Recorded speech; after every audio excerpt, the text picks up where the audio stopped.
G'day and welcome to this week's video. This week's a little bit of a different theme where we're considering what's really important in life. And this has come about because we had our annual seminar that we present to our clients on a number of different topics. More often than not, they're financial related because that's what we do here.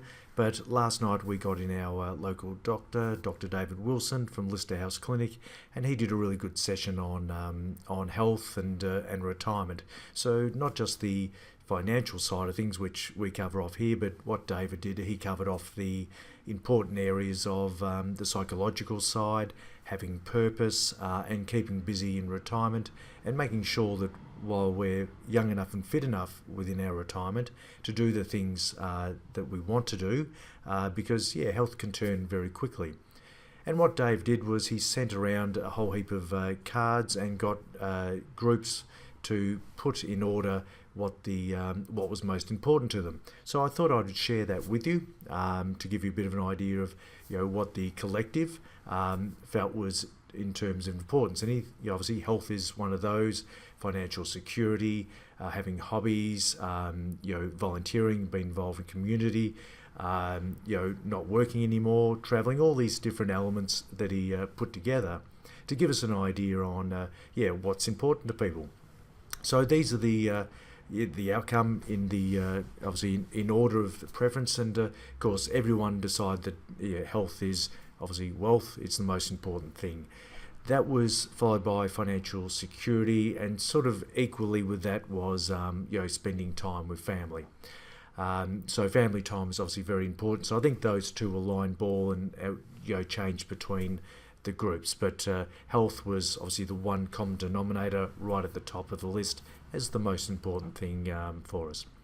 And having hobbies, learning new things, essentially hobbies, learning new things came in around the same. They saw those sort of things as line ball and very similar as well.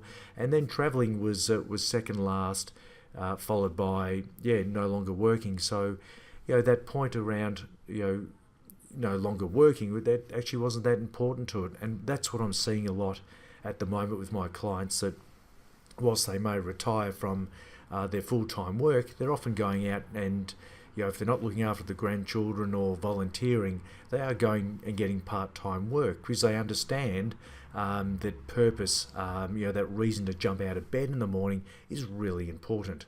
So I think, and of course when we look at the list, we can't do any of the parts down the bottom. How tricky is that PowerPoint presentation work there?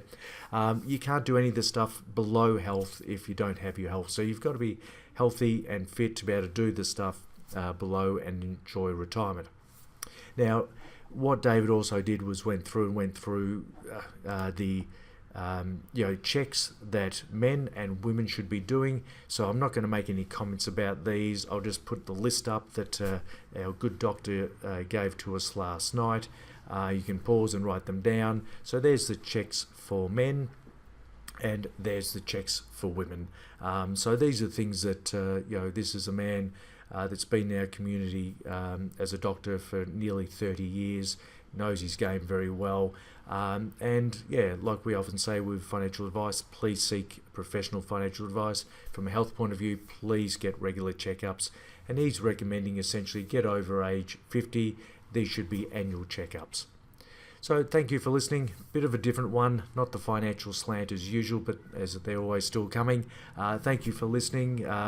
Please subscribe to the channel if you haven't already done so. For those that have, thank you very much, and we'll see you at the next video. Thanks very much.